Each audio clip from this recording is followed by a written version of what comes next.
And hello, everybody. How are you? Welcome, welcome. Happy you guys are joining me today on a Sunday. It is a holiday weekend, but I'm here today visiting you guys from Bloomington, Indiana, Indiana University, my alma mater. I'm here today to continue the book club. We are talking about, I don't know if you can see it because I have a background up, how to be an adult in relationships. It's the 5 keys to mindful living. How can we present ourselves and live our lives in a way that's healthy, that's grown up, in a way where you can say, I'm still a work in progress, but I've figured out a way to respond to people and to react to people and to interact with individuals in the way that allows me to show up in the best way that I can. So that is my goal with talking to you guys on a Sunday evening. Hello, everyone. Welcome, everybody. We are finishing. We are still talking about Ch.2. And today we're going to focus on how you can give yourself the 5 A's when it's lacking in your life. Hello, Dr. Vive. How are you? How are you? Welcome. The 5 A's are attention, appreciation, acceptance, affection, and allowance. And you don't always get it in all of your relationships currently as an adult. Like, it would be great if your partner could just read your mind and show up for you in all the different ways that you want them to do, but that's not really realistic. And it's also wonderful to talk to your partner about what you need and what you want from them. That's also beautiful because they're not going to be able to read your mind. However, on another note, if you feel like something's lacking in your life, you may need to show up for yourself in a certain way. So this is a sort of, today we're going to talk about how you can give yourself the 5 A's when it's lacking in your life. We've talked about what happens to you. How are you going to function as an adult when you don't have attention, acceptance, allowance? When you grew up in a household that did not accept you, that did not validate you, that did not mirror you and how you felt. We've talked about that, and we've talked about how that affects your current functioning. Now we're going to talk about, okay, it's all been said and done.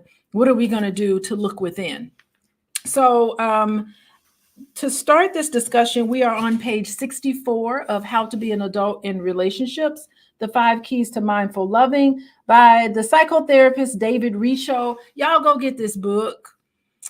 This little white man has nailed it. And I think we got to give respect where respect is due. He has given and laid out a really wonderful blueprint of, I think, how the world, personally, I believe it's a blueprint on how the world can just be a better place to live in. I do not believe that the world is dangerous. And I refuse to believe that. And I know that there's a lot of toxic things that happen in our world, but I refuse to believe, I refuse to get settled on the fact that that's how I'm going to live my life. So anyway, we're going to start at the bottom of page 64. And it talks about how good for me was my family. How good for you was your family of origin, right? And he starts by talking about rugged individualism. So let's read about that. The American myth, it's a myth of rugged individualism, ignores how much of our identity is grounded in and derived from family.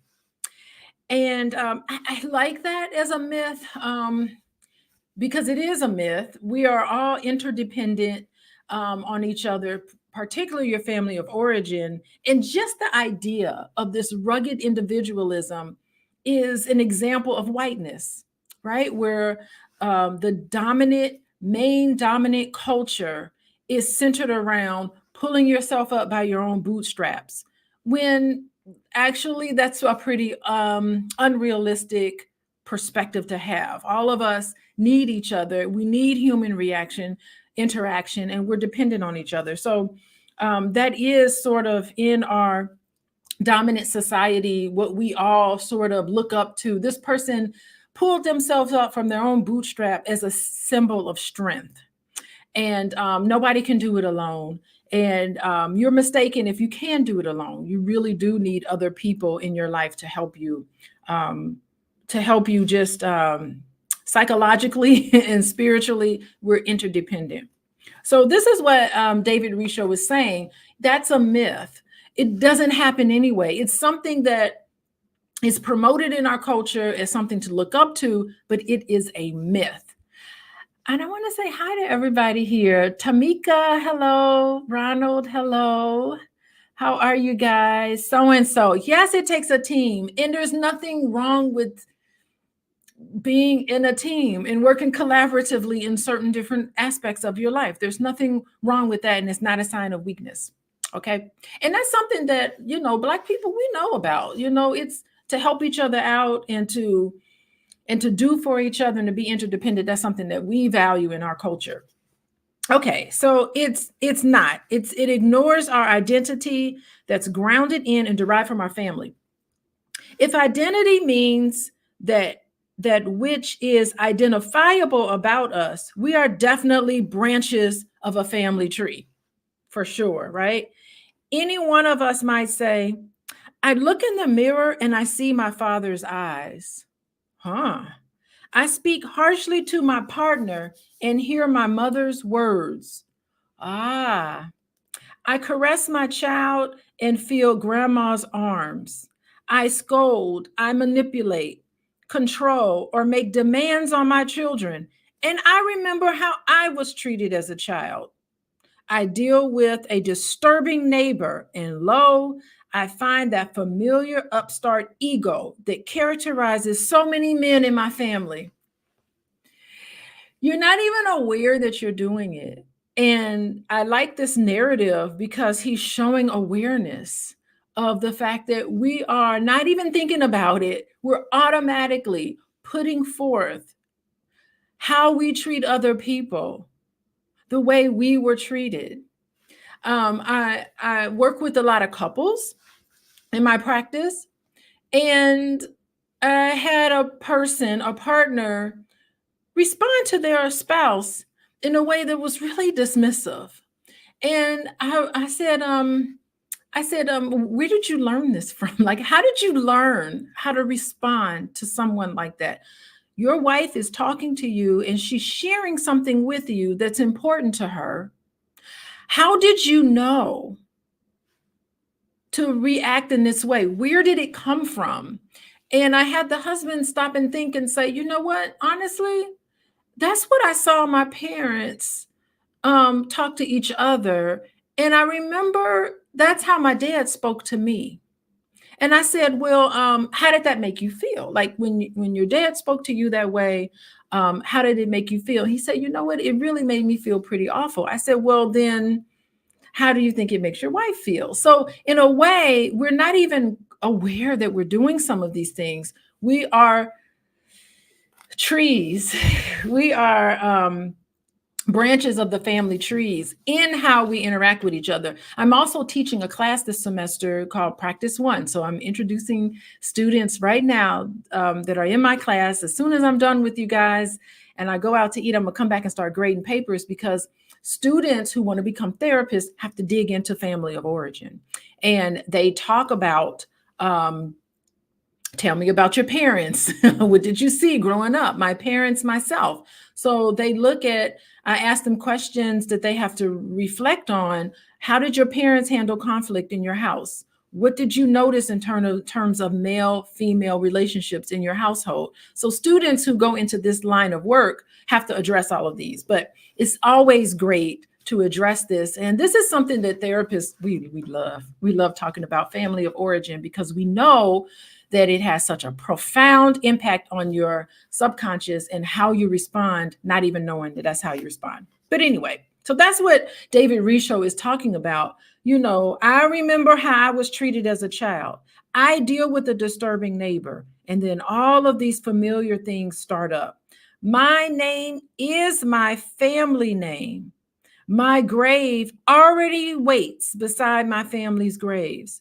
I came here with an ancestral traits and I will leave here, leave those same traits behind. My life is a chapter, not a book. So the entire book is your family lineage, and you're a chapter in that book. And I think this is why I love healing, and I love how all of us can change the trajectory of our future and our children. We can stop some of by reflecting on things that didn't work for us and thinking about how it made us feel. We can start to become more conscious of it and stop these things so that we don't have to present to our children things that we know we didn't have to be in. And it's great that you can turn things in your generation. So I think that's great. I think that's wonderful. Okay, reading on. However, there are differences between my parents and me. I apologize when I hurt others. See, you can rewrite your story. I have more resources for dealing with interpersonal problems. I have become more conscious and softer thanks to all of the self help books I have read and all of the healers I have met. My immigrant ancestors never had the chance to do those things. So, this is the author reflecting on his life. He's saying, you know what? I'm so fortunate that I'm in a position where I could do better and learn better and do some more conscious changing in my life in this generation. I can do better. I have healers in my life that can help me. No family is perfect. Nope, not perfect. No family is perfect. Oh gosh. The best you can hope for is a family that is functional most of the time.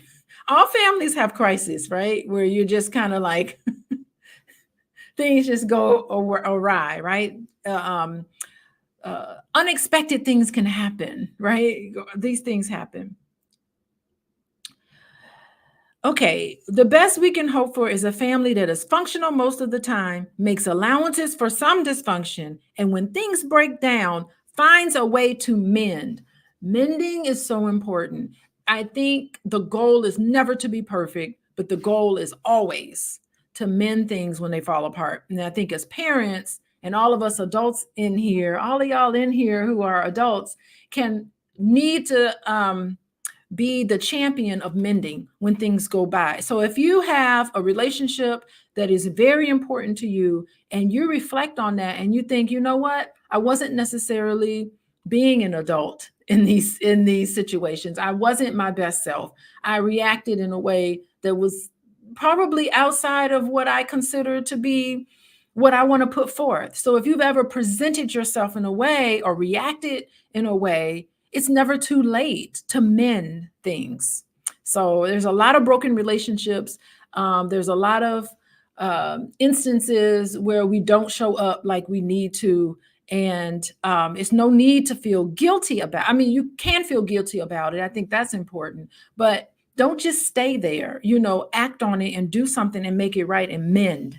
Never too late to mend. Never too late to mend. In my view, the functional family is one that grants the 5 A's most of the time and does not abuse any family member. So this is what he's saying. We all need to get to the point where we are at a good enough, a good enough family, right? So, abuse, like real abuse, like physical abuse and, psychological abuse, definitely, and emotional abuse. That's something that we just can't tolerate, particularly physical abuse and psychological abuse. That's extremely damaging. So that's something that we can't tolerate. So anyway, I just want to say hi. I see more people have come in. I just want to welcome everybody. Welcome, Ronald. Thank you. Yes, Ronald's talking about learned behavior. Yeah, I mean, it is learned behavior. That's a great theory. Look at your picture. Looking good. Okay. So yeah, learned behavior is for sure what we all do. And I think all of us need to be conscious about how we're behaving and start thinking about how we're interacting with people and where did this come from? How did all of the traditions in your family that's great, that's positive, you can always keep push forward, but there's always something that you like, what, this never worked for me. And you can start with your family, your current family of origin, talk to your partner about, you can cherry pick how you want your family to function. So anyway, welcome everybody. We are reading How to Be an Adult in Relationships, the 5 Keys to Mindful Loving. Get this book. If you don't get the book, that's fine. I'll be reading it to you, but I think it'd be great to read along and take notes, and you don't need to share. This is another thing. Like, I encourage all of you guys to hit the like button and share it with somebody who you think would be receptive of it, but it's not for other people. This is not for other people. This is really for you, because if you start to act different, everybody around you will adjust.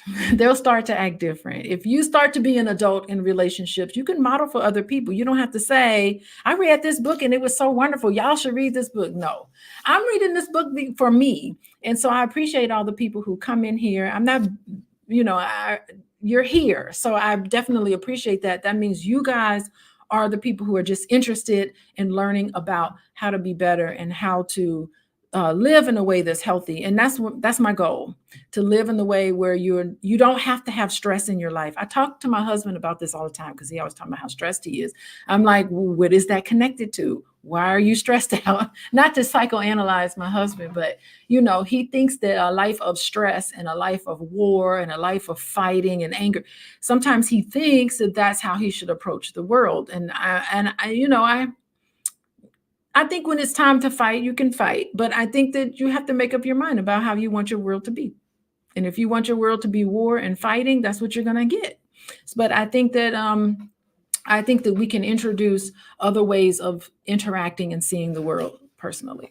So anyway, okay, so let's move on. In addition, feelings and deprivations are expressed every time they are noticed or felt. I like this chapter because he is really talking about the scenario of how we all should run our families. Y'all listen to this part. I think it's really fascinating. Feelings and deprivations are expressed every time they're noticed or felt. Feelings and deprivations are expressed in this family that he's laying out every time they're noticed or felt. Both parents, between the parents and between the children and parents. So parents are feeling things and talking to each other, okay? And parent to children are also sharing feelings. Parents in such a family are not afraid or too proud to apologize to their children. Not afraid. How many of y'all think that parents don't need to apologize as long as they pay the bills, as long as they got a roof over your head and warm clothes on your back and your food is there? Then if the parents do things that are disrespectful, if the parents do things that are not as an adult, childish or whatever, they don't need to apologize.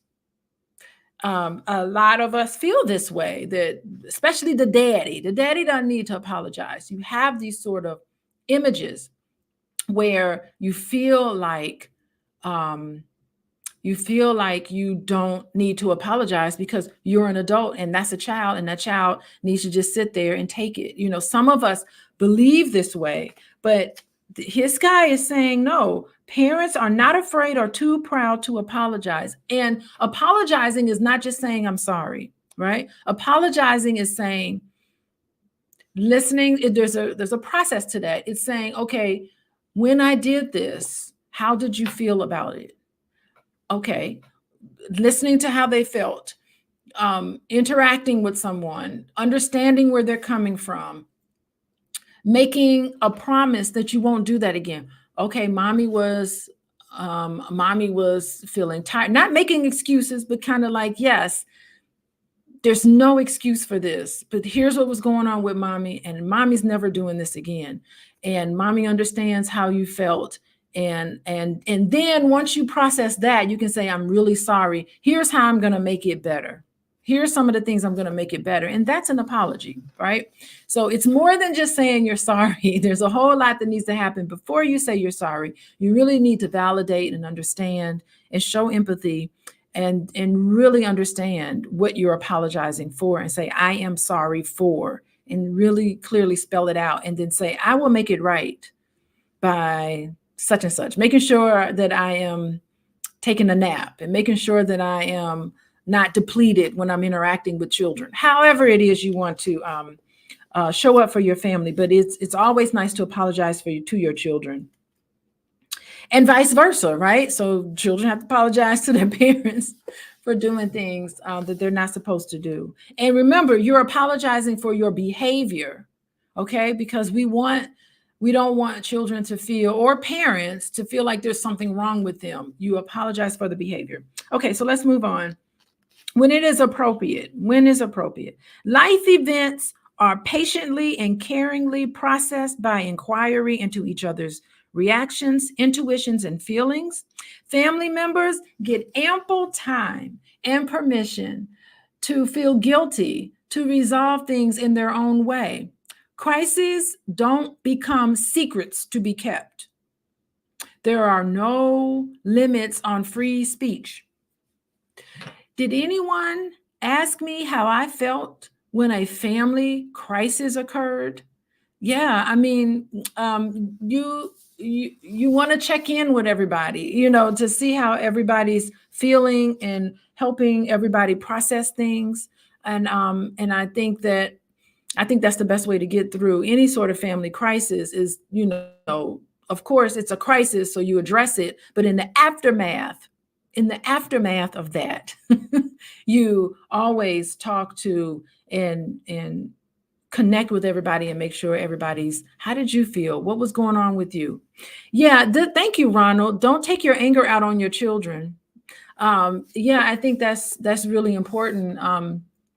It's interesting. I think like people are back and forth when it comes to spanking, like spanking your child. But what happens a lot is stressed out parents will spank their children, and they think that, and not that there's anything wrong with that per se, but I think the problem with spanking is that sometimes if you're having a very stressful day, and I've seen this happen because I work for child welfare, I haven't seen personally, but I've worked with families where this has been the issue.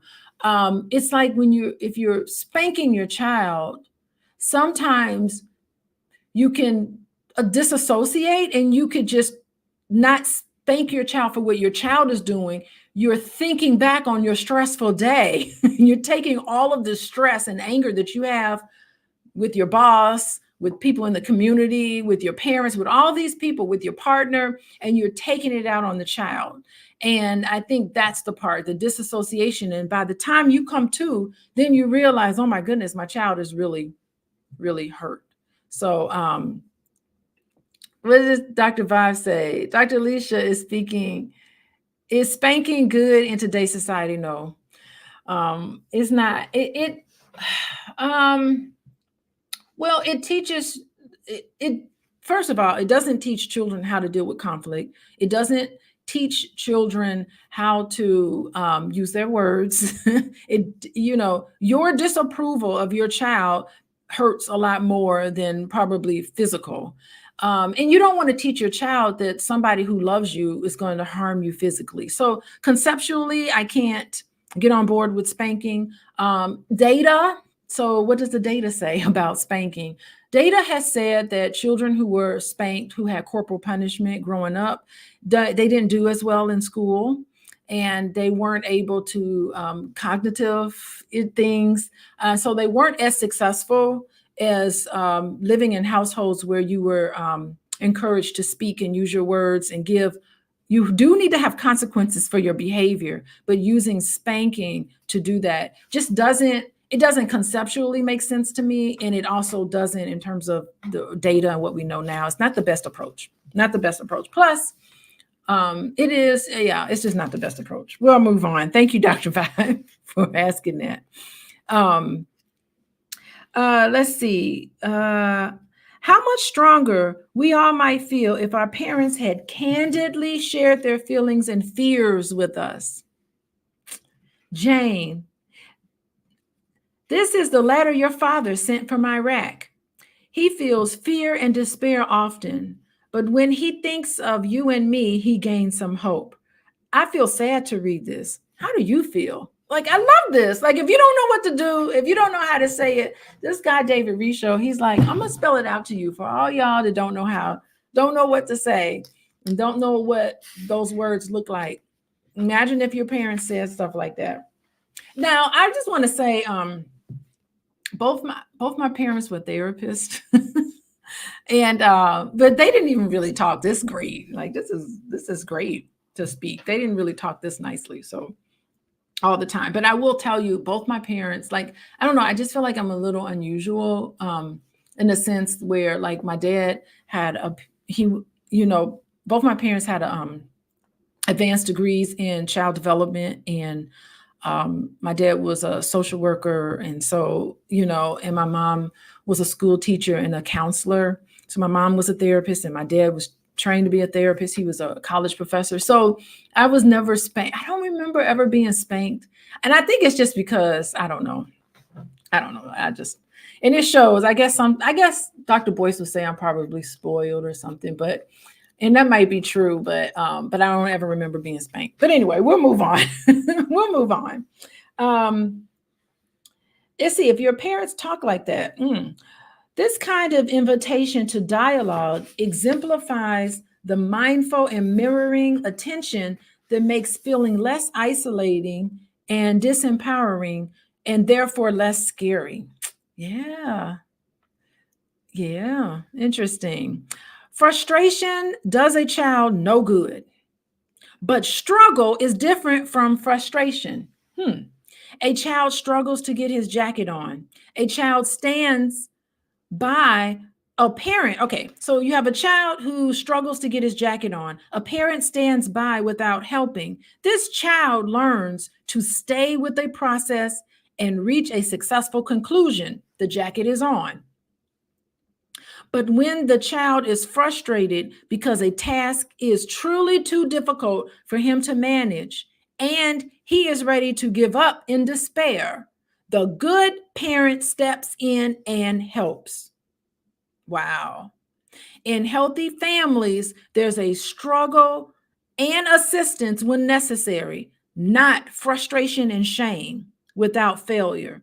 This is how antidotes to despair make their way into our psyches as inner resources. Yes. Hey, RMAC, we are on page 66. You got the book? RMAC, you got the book, How to Be an Adult in Relationships, if you can see it. Wait, how do I let you see it? By David Risho. We're on page 66. RMAC, that's a nice, pretty lady there. So yeah, we're on page 66. And I'm reading about the difference between struggle and frustration. You always want to allow your child to struggle. Yeah, struggle is where you have growth. And y'all, believe it or not, Michelle Obama talks about this. Y'all follow Michelle Obama. Her social media is amazing. And I don't know, she did this book tour and she's done a lot of talks and stuff all over. She's amazing, amazing lady. And she talks about parenting.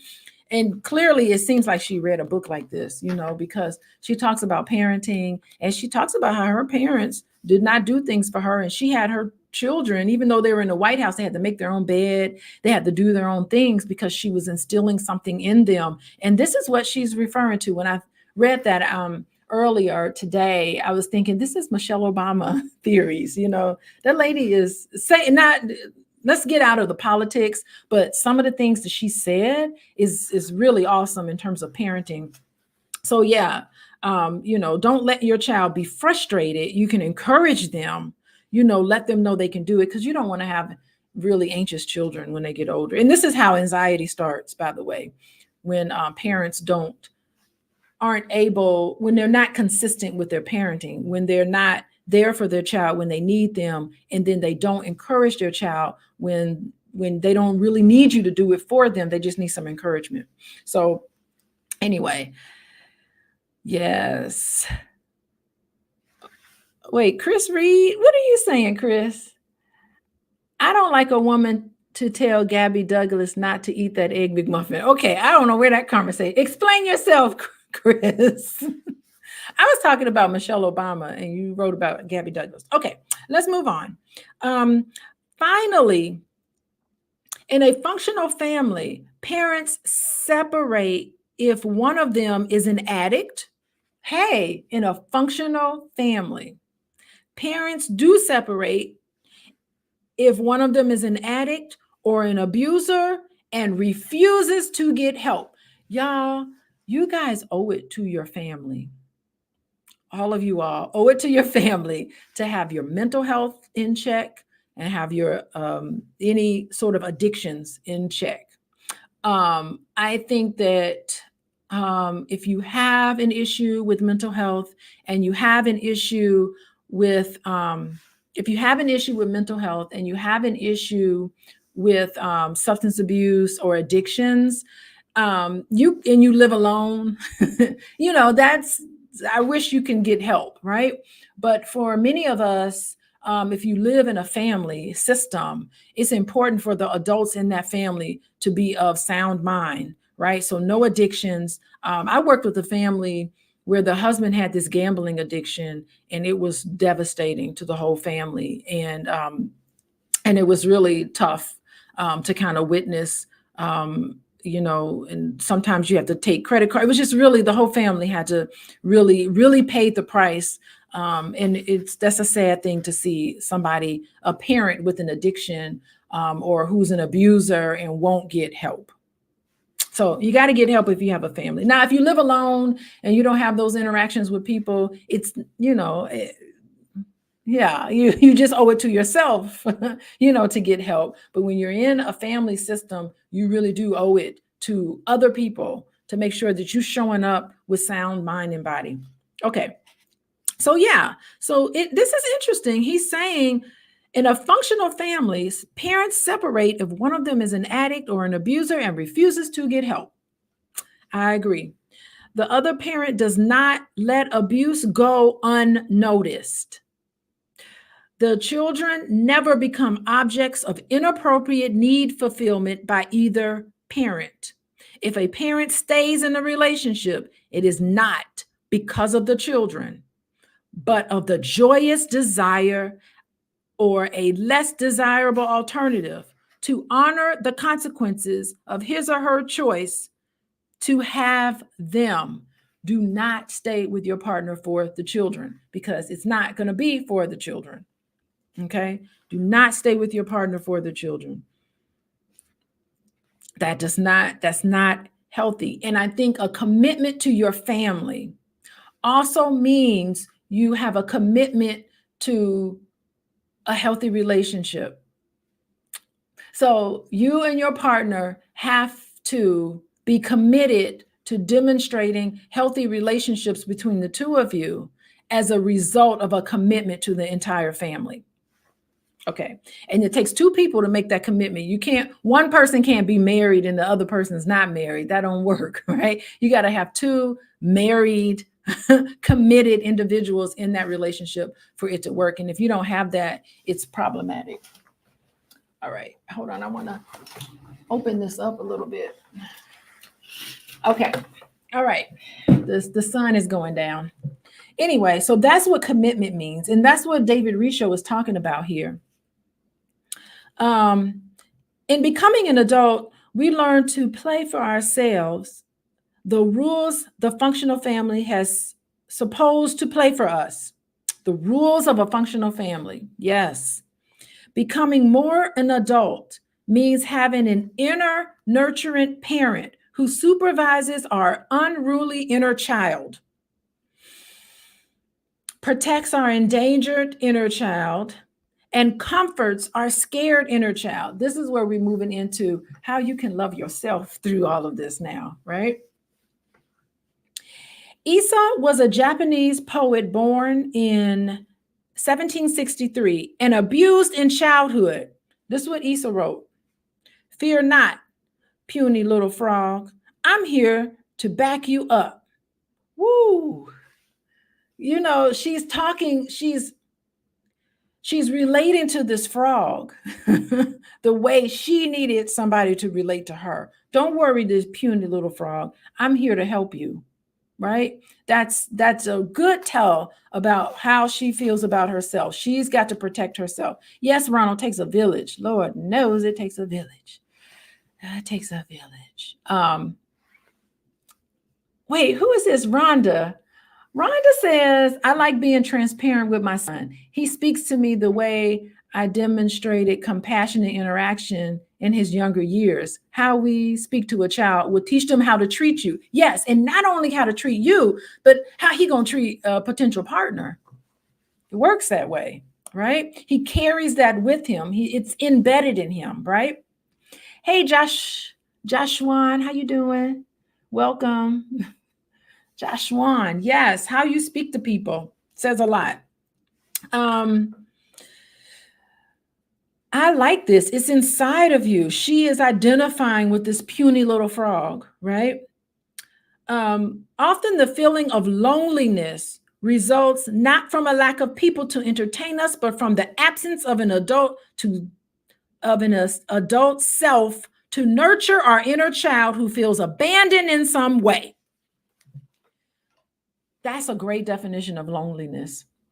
And loneliness is very closely tied to depression, right? So a lot of ways in which, as clinicians, we measure depression, we also administer a measure of loneliness. So that's definitely tied to depression.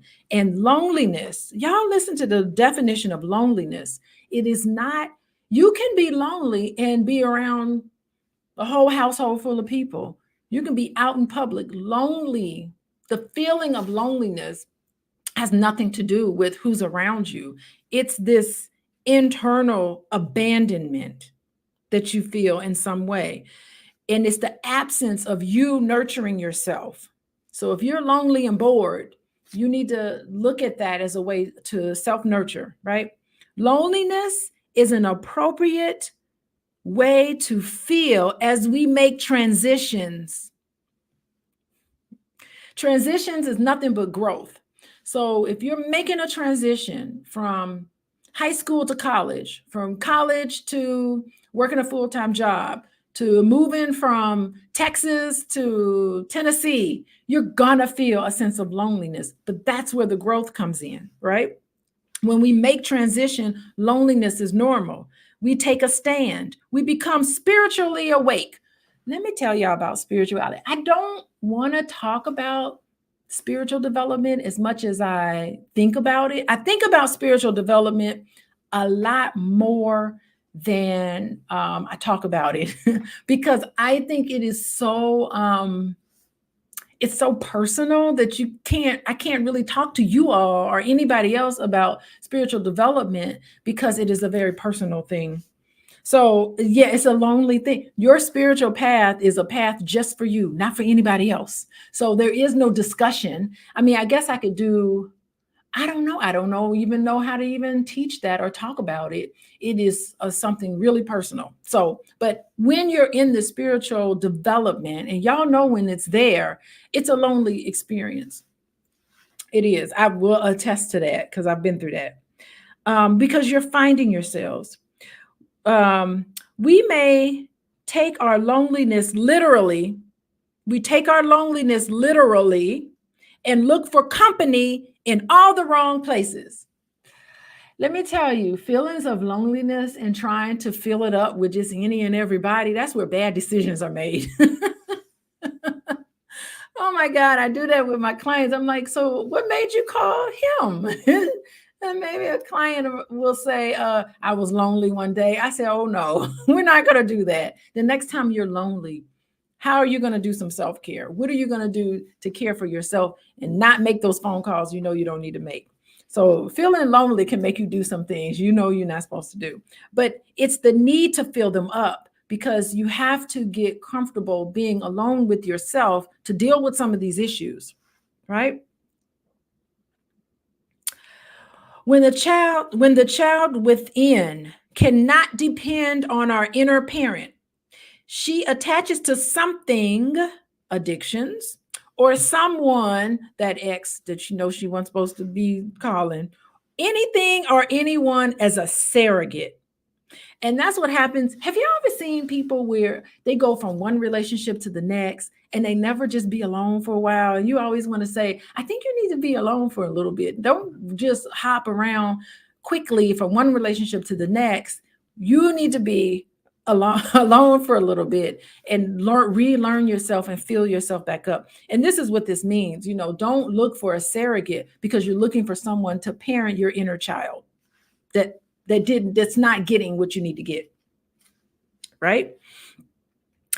A reliable inner nurturant parent keeps our sacred child company in a tender and powerful way, helping us steer clear of inappropriate attachments while not eliminating loneliness.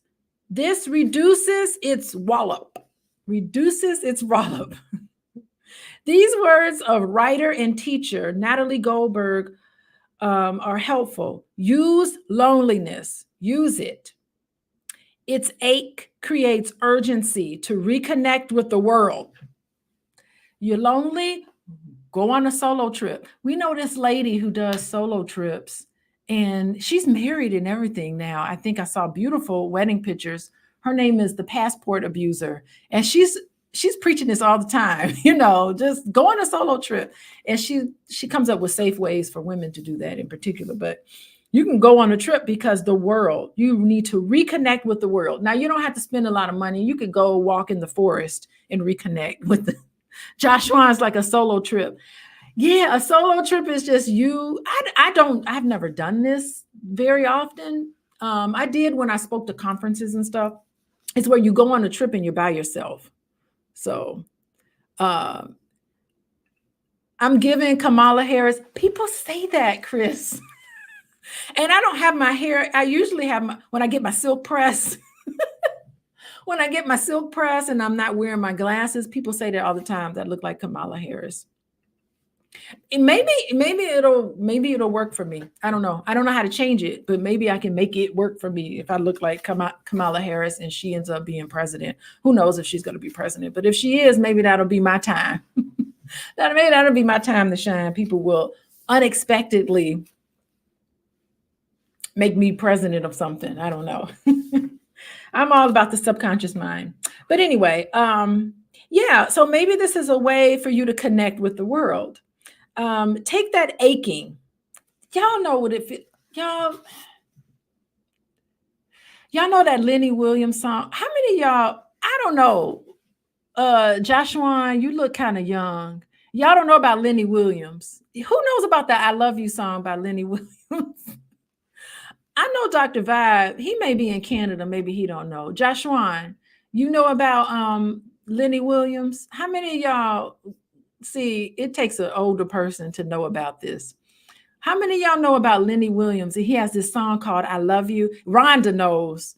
Rhonda knows the I Love You song. Dr. Vibe, yeah, this for, been around the block. But I Love You song, Lenny Williams, that is the song.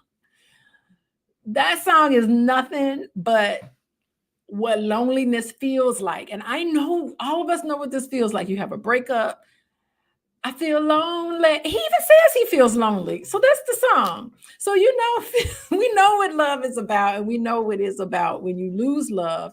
So that Lenny Williams song is what we're talking about here. It is take that aching that Lenny Williams has beautifully, the I Love You song, yes, has beautifully spelled out in that song. He sings it from the gut. And I don't think he had any other song. Did he have any other hit? He had that one hit in him. Lenny Williams had that one hit, and he is talking about the ache that we feel and use it. So what this book is saying, take the Lenny Williams ache, use it to propel you deeper into your need for expression, to speak, to say who you are, Play that song. If any of y'all feeling lonely, play the Lenny Williams song. You'll just be in tears.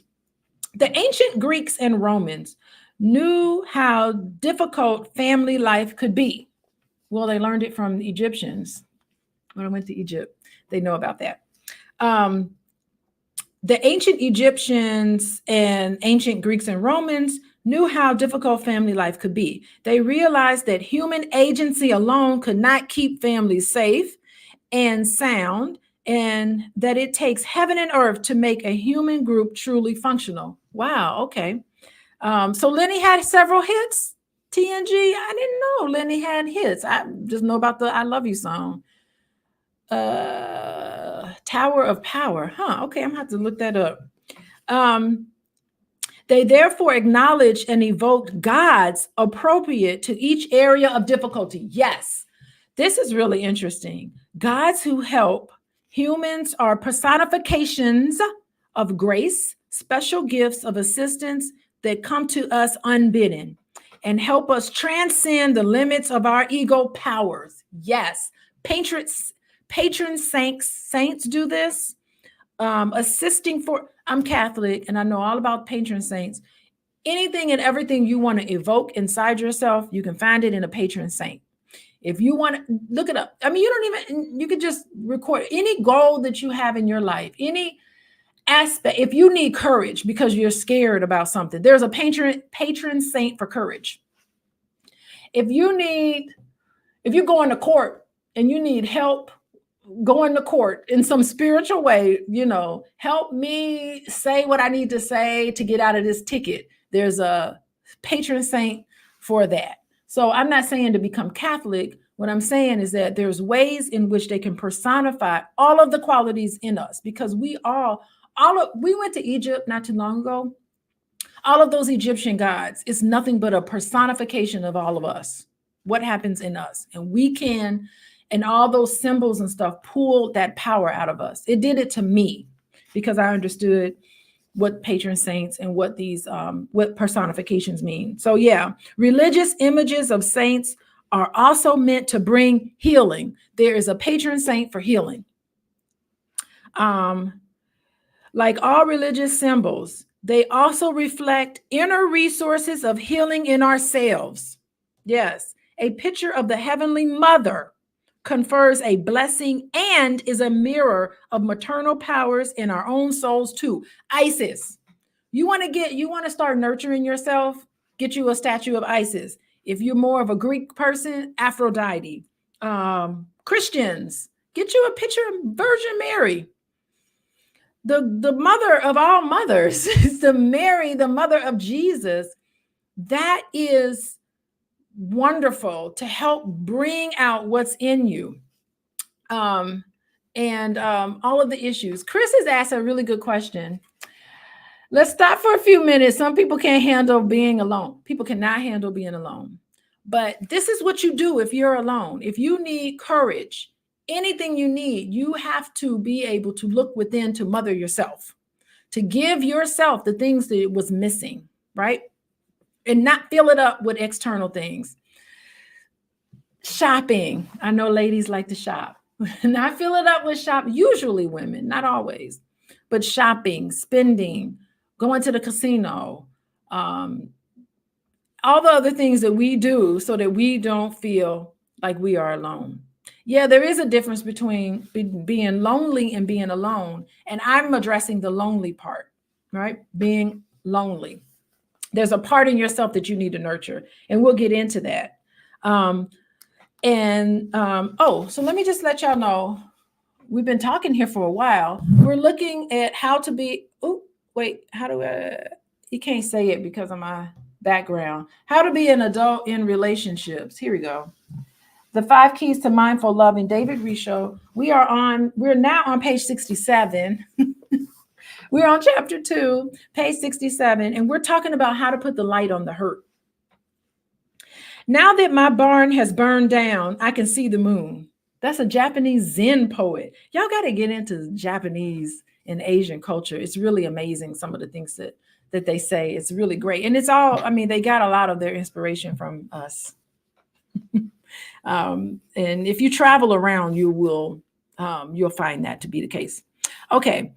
Since the 5 A's, y'all know the 5 A's of mindful loving? That is attention, appreciation, allowance, affection, and acceptance. Those are, yeah, it is a little blurry, Ronald.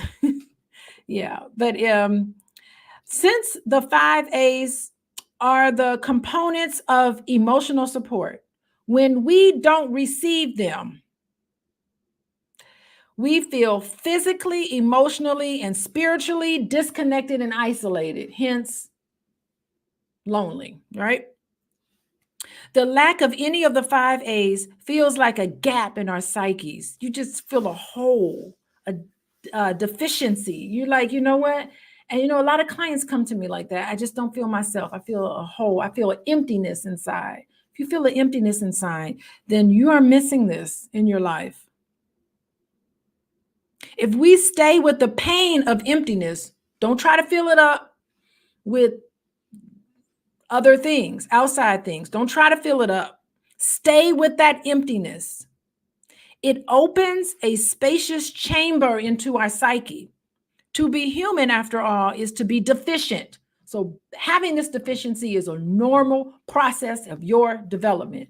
All of us in some way, in some point in time, feel like something is lacking, and that is normal.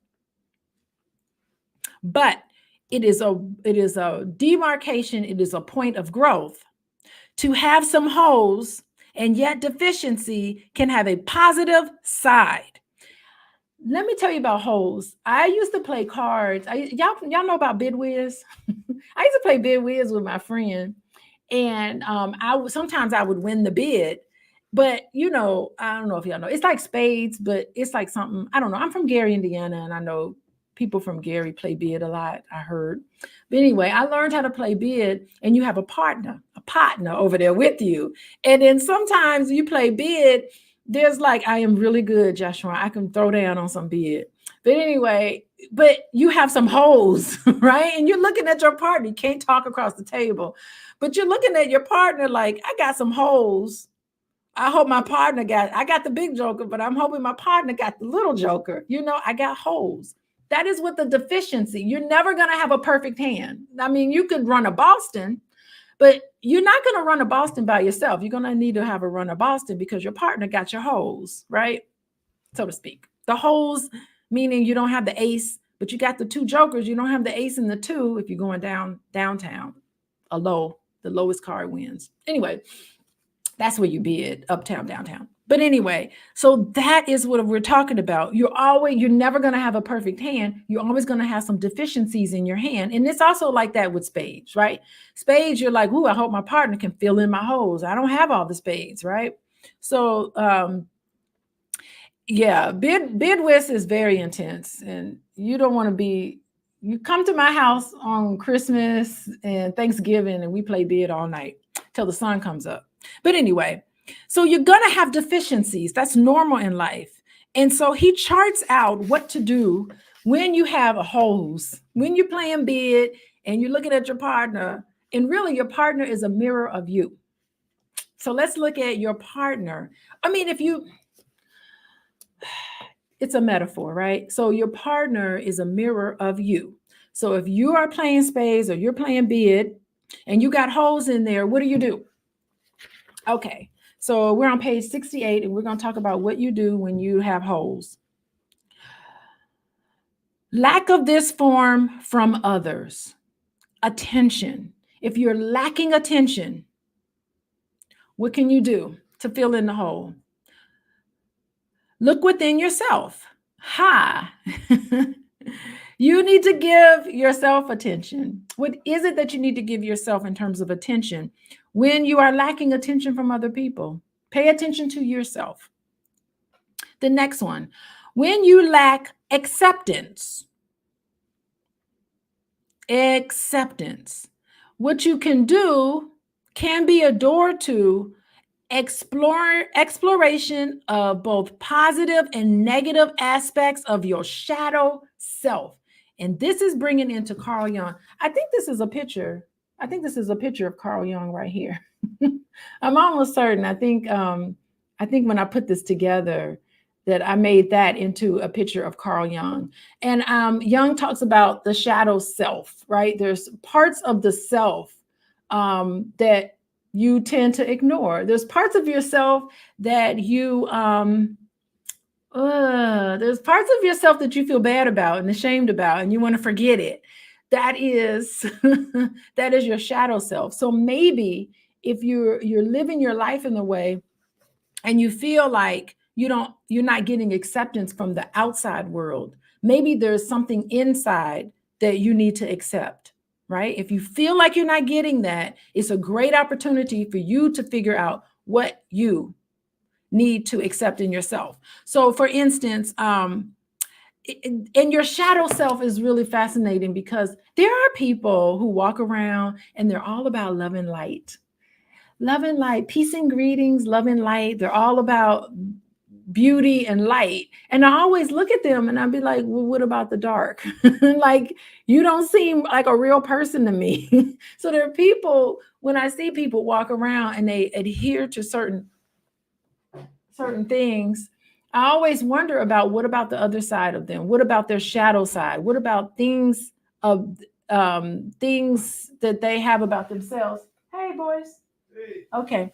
What about things about themselves that they need to look at? So that's what the shadow self says. And we love Carl Jung for that. Allowing freedom. If you don't have freedom in your life, that can be a door to finding your own deepest needs and values and wishes and taking the responsibility for living in accord with them. So if you feel like you're trapped in any situation, maybe that is an opportunity for you to find what you really need and what you really desire. So there's a way in which you can nurture those things in yourself. Appreciation. You don't feel like people appreciate you. Well, maybe it's a chance for you to cherish yourself in the world entrusted to you. Start a gratitude journal, practice journaling, practice appreciating every little thing in your life every day, and that helps to build yourself up. Affection. You don't have affection in your life. That's what's missing. Unconditional love for myself. It's an opportunity to show unconditional love for yourself and generosity for other people. So what they're saying here is that there's no need for you to feel lonely. If you feel lonely, look at these 5 A's of mindful loving and try to figure out how you can present that to yourself, because sometimes your partner can't give you everything that you need and want. You accommodate your partner's deficiencies when you're playing spades, but sometimes your partner don't have no spade. You need that extra spade and your partner don't have it. What do? You try to work around it. You can still win the game even though your partner doesn't have your holes, right? So there's other ways that you can fill yourself up where you're not looking outward for what's missing inside. All right, so let's move on. We're almost done here. Okay, viewed in this way, when we view it this way, our unfulfilled needs turn out to be gravitational forces pulling us into the depths of our adult self. Woo! When we apply the 5 A's to our own deficits, they take us to the very place in our soul where fulfillment is guaranteed. We find our depths when we go directly into the hole, just as Alice did. Wonderland is really the depths of the human soul, yes, and its defiance of logic and all its radiant possibility. Y'all seen Alice in Wonderland? I really think you need to rewatch that film.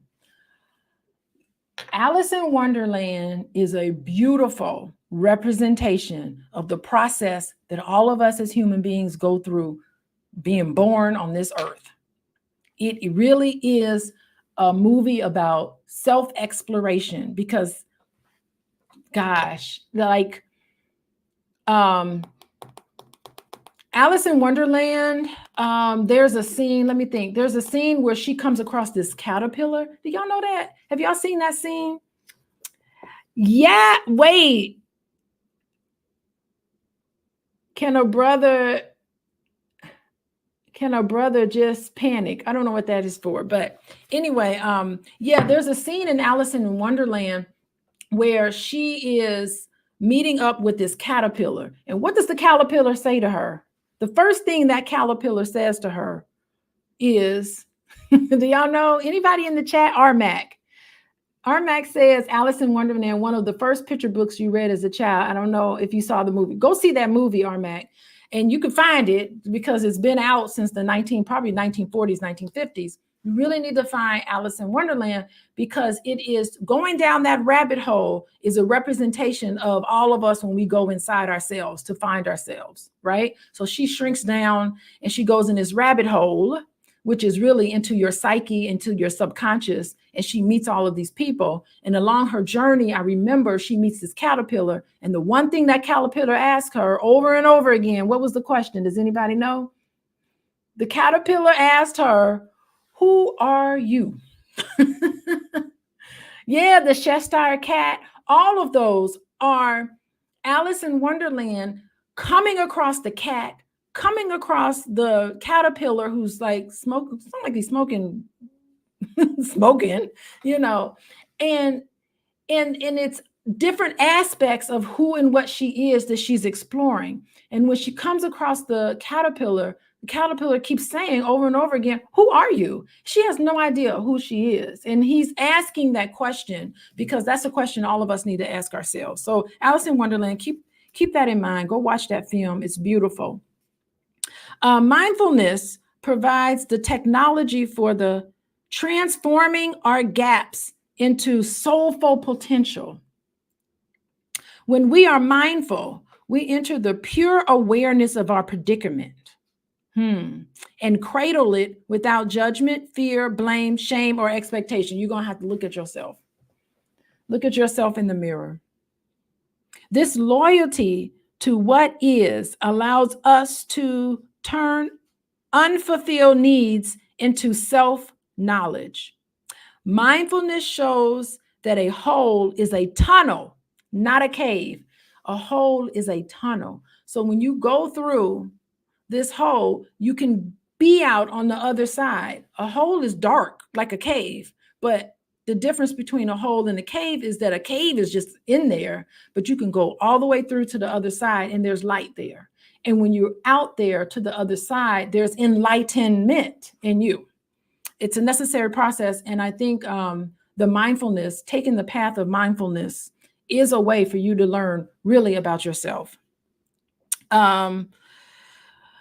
Our emptiness turns out to be a transitional space, like the dark passage in a concerto, a movement along among others rather than a whole piece. Emptiness means we have no sense of being held, no net in which to drop safely. Our practice is a net, a parachute, a catcher in the rye. So are our healthy relationships. What do I need by way of support as I look into the holes in myself? And, the irony of it is that if you don't feel the holes within yourself and you look for it externally, it can never actually be filled externally. It's never enough. It's never, ever going to be enough if you look outside of yourself. Never going to be enough. You can only feel it in yourself. The work of healing the past is not to recall past hurt and fix it, but to stay with the hurt. So many people don't want to feel how they really feel. They don't want to even acknowledge it. They don't want to express it, but there's no other way through this tunnel but feeling and expressing and allowing yourself to fully embrace how you felt about certain things, the pain that you felt in your life. You have to allow yourself and give yourself time to actually discover the full range of the hurt that you felt. You have to stay with it, not fill it up until it starts to shift and open on its own. To stay is to find the inner beloved, our deepest personal reality. To stay in a painful situation and be abused is to accept your victimization. To stay in a painful situation and you know you're being abused, that means you are accepting yourself as a victim. However, to stay with your pain self is a spiritual victory. You are no longer a victim. You're no longer being victimized when you deal with your pain. It's a victory. The hurt becomes a doorway into vulnerability. And in that raw place, we find our most tender self. That's the true self, right? When we make the commitment to stay, we are respecting our wounds as shrines that help us just by being visited and lingered in. We are pilgrims, not carpenters, building around it. We're pilgrims when we do this work. If we were hurt because we didn't find love, we paradoxically can find it simply by sitting mindfully in the sense of longing we once felt. We resolve our original loss not by entirely filling it with someone else's response to us, stop getting the validation, right? But also by relocating it in ourselves. Our ego searches for love, but we are meant to find love within ourselves first. Once we have done that, we can reach out to others as rich people looking to share the wealth, not as paupers seeking to commander it. Ooh, boy. Okay, David Richo is getting deep here. I got a couple more paragraphs left, but to all of you all who have just joined us, we're reading How to Be an Adult in Relationships, the 5 Keys to Mindful Loving. And you know what? If anybody ever want to reach out to me and talk to me, you can visit my website right here, coachingwithdralicia.com. I take individuals and couples, and you can fill out my intake, and myself or one of my assistants will get back to you. So just to let you know, this is some deep stuff. So if some things are coming up for you and you want to talk about it more in a private place, just reach out and I'll get back to you. I will get back to you. Love yourself first. Yes, Rhonda. Wholeheartedly love yourself. Rhonda got it. Okay. Let's move on. Okay. Yes. The hero of myth and legends is fearless. Yet every heroic story has an interlude in which the hero is powerless. Hero always starts off as powerless. Every single movie that you watch, there is always a hero's journey where they're naive, and they're starting out in the world. And then they go through this trials and tribulations, and they begin as a powerless person. But on the other end of that tunnel, they are powerful, right? At the end of the book, end of the story, at the end of the movie, they always come out victorious. And you know this going into the movie. It's really interesting. We watch movies. We know when we go into the movie, we already know what's going to happen. We're just interested in how this happens, right? Robin Hood, for example, Robin Hood in the dungeon, Jack in the giant's wife cupboard, Jonah and the whale. Yeah, Jonah was in that whale for 3 days, right? That's very symbolic. Okay. Dorothy asleep in the poppy field. All of these incidents serve as metaphors for the times of calm abiding and mindful sitting. Jonah had to sit there in that whale for 3 days. That's mindful sitting, right? They acknowledge the legitimacy of powerlessness and inaction as useful stages in any human journey. Wow. So that's the symbolism in why Dorothy had to fall asleep in that poppy seed. That's an example of mindfulness. Yeah, these movies are really metaphors for these people. The people, by the way, Hollywood, the people who write these stories, they are experts in mythology. They're experts in Carl Jung. They're experts in Joseph Campbell. Joseph Campbell, I think he was a student of Carl Jung, or he definitely studied Carl Jung. He really talks about the hero's journey. Y'all get on some Joseph Campbell. He's really a good one. He talks about the necessary journey that we all go through. They acknowledge the legitimacy and powerlessness of inaction as useful stages in any human journey. In every example, the resting state readies us for new vistas and adventures. Yes. Yes. Okay. In recent decades, the self-help movement has put far too much emphasis on how we should never be victims. We have perhaps become one-sided and forgotten the dynamic interplay between such complementary opposites as defenselessness and resourcefulness. To be solely a victim is admittedly dangerous, solely a victim, right?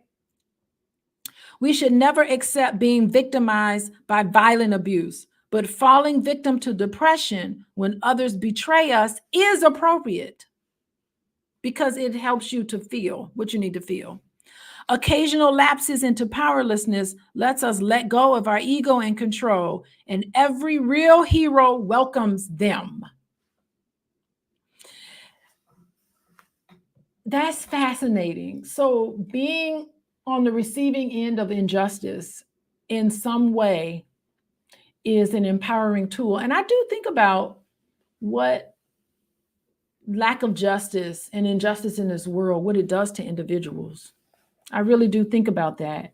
And I think about how it makes them just push harder and stronger. I just know my little world of getting, a doctorate, how many times I've been told no and pushed away. And it just really, it hurt, but it really made me stronger. And it really made me a better researcher in the end. I hate to admit that, but it really does. It helps us. You have to let go of your ego when you think you're smart. You think you're the smartest thing in the world. Get a PhD. That will ground you. Anyway, this is even true that losses, hardships, disappointments, hurts, and betrayals seems necessary to encourage our growth from childhood to and throughout adulthood. Yes, a mother dog snarls at pups that want to suckle them when it's time for them to be weaned. Sometimes it's time for us to be weaned. This way, they learn to fend for themselves. Let me pause here for a second because have y'all noticed Disney? I guess we're talking about Disney movies today. Have y'all noticed that Disney movies, what do y'all notice? The first 5 minutes of a Disney movie, what do they do? Does anybody know Chris, Rhonda? Hey, we got a new person here. Mahindra girl. Yeah, what do y'all notice? The first 5 minutes of a Disney movie, what's the first thing? First thing you tend to notice. What's the first thing they do? And I remember watching these movies and I'm like, this is the worst thing. Yeah, Joshua, on Disney movies. Yes, RMAC is right. It is some kind of trauma or abandonment, but specifically they kill the mother off. I watched Bambi. Bambi killed the mom.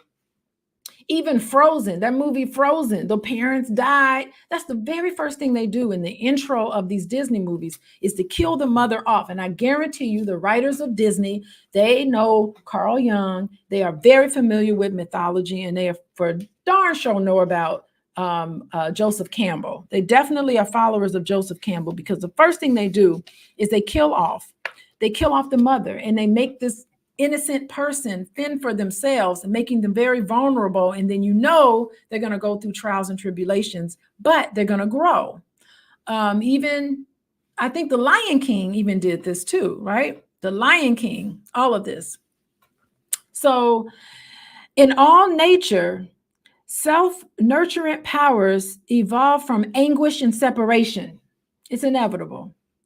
When parents say no to us, we feel the pain of not getting our wishes met. I hate that. Don't say no to me. But something else is afoot developmentally. Prohibitions give us the power to negotiate. Yes, my children do that. When I say no, we're not doing, they'll come back and say, well, maybe they try to negotiate to get to a yes, right? Children do this with their parents.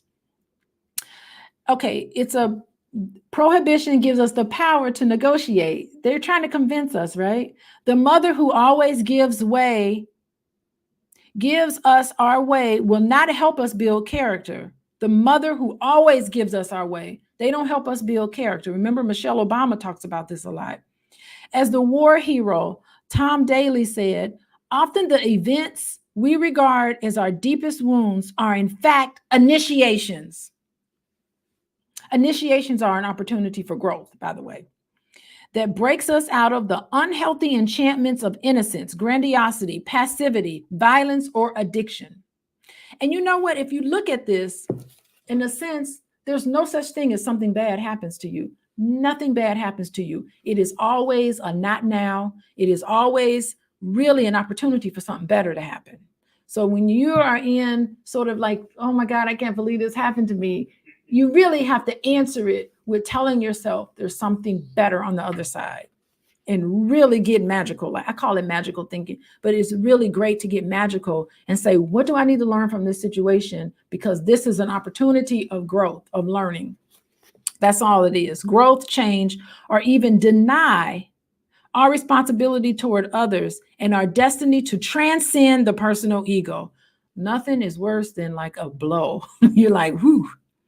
Even early abuse and betrayal, albeit apprehensible, can have a positive side for beings like us who benefit from initiatory ordeals.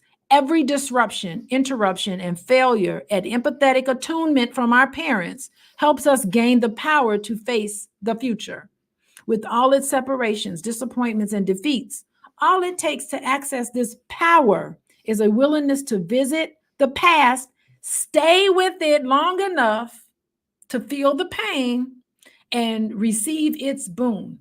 This is basically what psychotherapy does to people. It makes us connect with how we really feel instead of our defenses. The purpose of psychotherapy is to get individuals to feel the pain instead of covering it up with our defenses. And we also cover pain up with anxieties. So sometimes we feel overwhelmed and we have anxiety. Anxiety means, actually, the definition of anxiety means you're afraid of how you feel. That's the definition of anxiety. That's the real definition.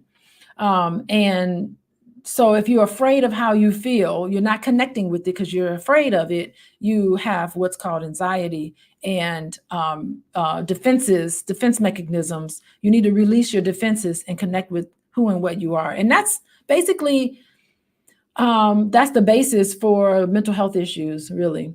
Is not really connecting with how you feel. But he's saying that, this author is saying, listen, you have the capacity to feel what's going on with you and to move past it and beyond it. Opposites continually rendezvous in the unfolding human world. For instance, joy requires us to open ourselves to the experience, and that results in letting sorrow in too. When a child becomes able to hold the apparent opposites that appear in a parent, he is maturing. He's maturing. The same mother is at times responsive to me, and sometimes my mama ain't available. And I can love her in both moments and trust that she loves me in either case, right? All of us had some good and some bad experiences with our parents. Even as adults, we look back into our childhood and see only the abuse or only the good times.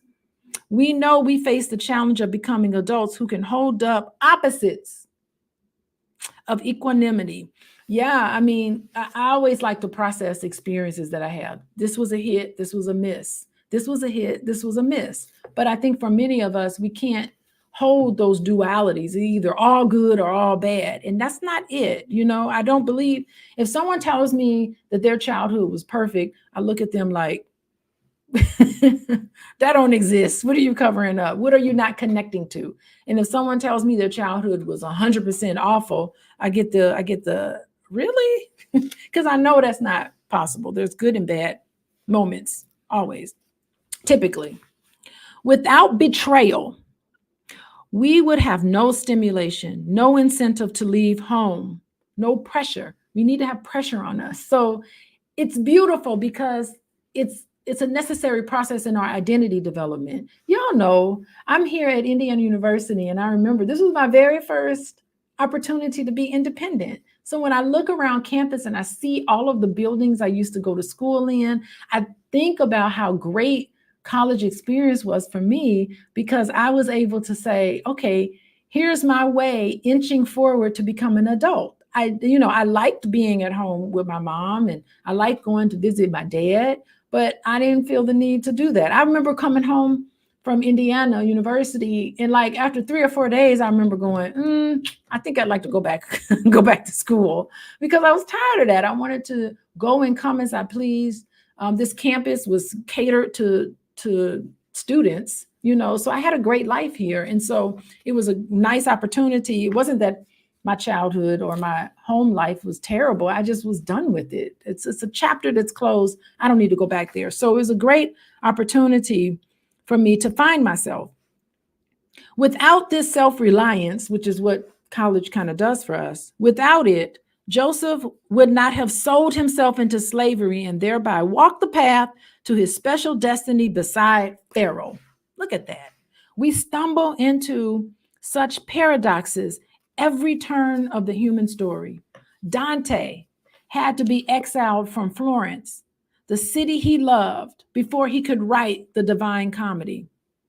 So it's a necessary process. Homer and Milton went blind before they wrote their thrilling epics. Beethoven went deaf before he composed his great quartets. In each instance, the artist produced the great work he was destined for after pain and loss.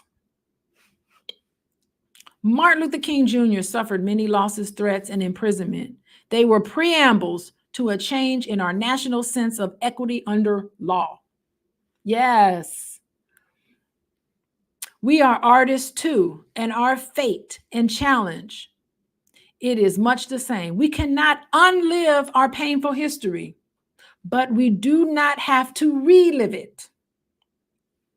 We can let go of it, but we do not have to hold on to it. Letting go is not ignoring it. Letting go is going through that tunnel so that you can go on the other side, as Bambi did, all grown up and gone through trials and tribulations. I think this is how you have a superpower. All of us have a superpower. We can get through things. Nothing bad ever happens to you if you get into that. Okay.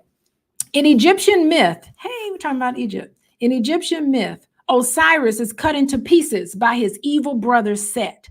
Therefore, Osiris becomes immortal. When his sister spouse Isis does the work of finding the pieces and remembering him. That's what we do. We have to find the pieces of our pain and remember them. It's all allegories of our own development.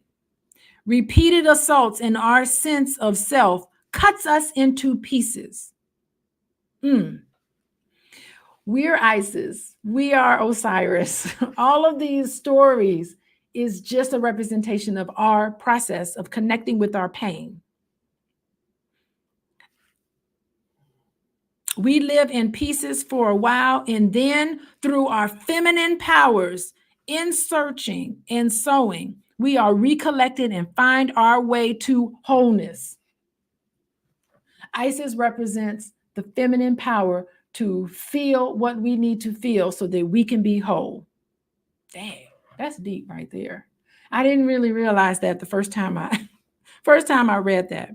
We have to sometimes to get into connecting with our pain, we do have to connect with the feminine side of us, all of us. All y'all men out there, y'all got to connect to your feminine side. It's a necessary process in your development. Yes, face your imperfections. And when you don't face your Ronald is good. When you don't face your imperfections, it gets stored into your shadow self. Okay. As with Christ, for all the Christians out there, as with Christ, we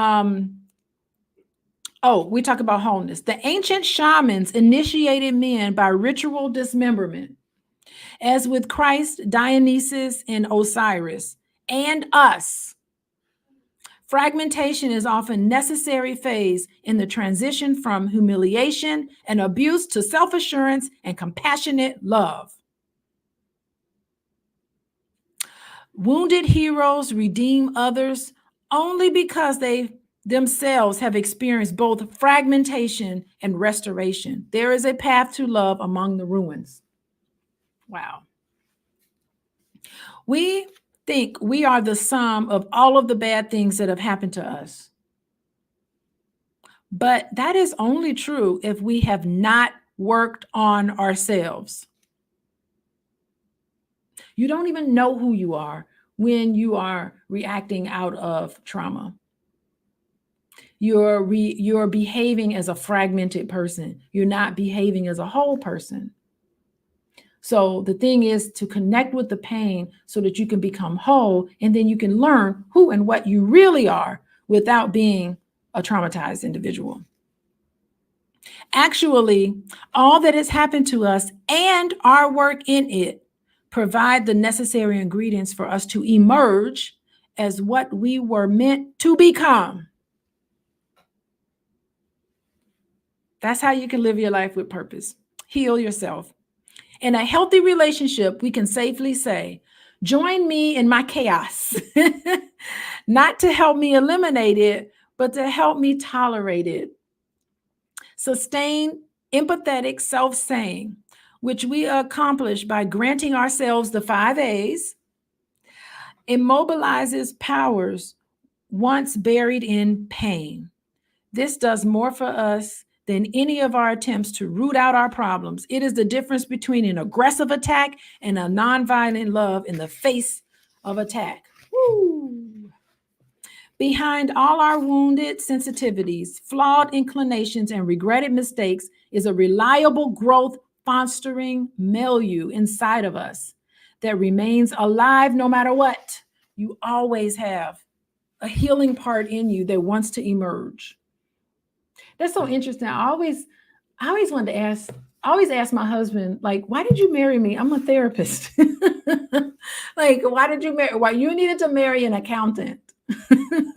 An accountant, another business person. There's so many women who are all about business and all about the stock market, way more compatible, I think, in a lot of different ways. And it's just so funny. He picked the perfect person for him because he married a therapist and I'm therapying, and so I just think maybe we're just that great compliment.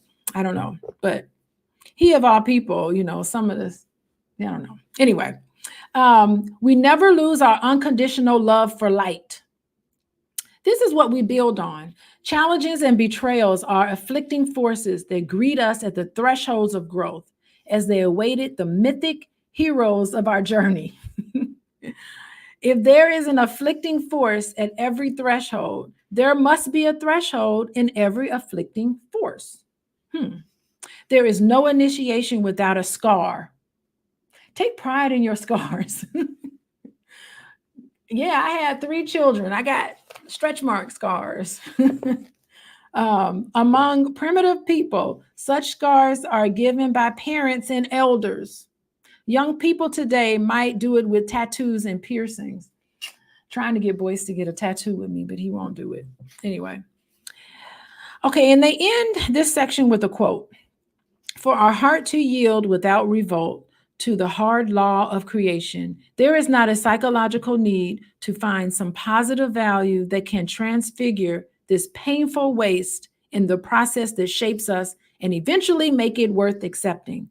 Dark and repulsive though it is, suffering has been revealed to us as a supremely active principle for the humanization and the divinization of the universe. Yeah, I mean, it is, I don't know. I don't follow, I like some of the Catholics. There's a sect of Catholicism called Opus Dei Catholics, and they believe in like giving themselves pain. It's crazy. There's some movies about it. They'll just take these whips or whatever. And have y'all seen those Catholics? They'll have movies on it, but they'll whip themselves. They'll like give themselves pain. And they really feel like the pain is what's going to transcend them. It works that way, but I don't know if I would want to do it. But they're deliberately looking for ways to feel pain because it is a spiritual feeling to feel pain. Thank you guys for hanging in here with me. I think we're done for now. we're going to be checking out the next couple of sections next Sunday. And I just want to thank you guys for staying with me. You can find me at coachingwithdralicia.com. Oh, I also want to tell you, what else do I want to show you? Oh, do this. Text love to 87948. You get information. I'll send you some information, and Dr. Boyce will send you some information as well. So be sure to text love to 87948. And I will see you guys next week. Bye-bye, everyone.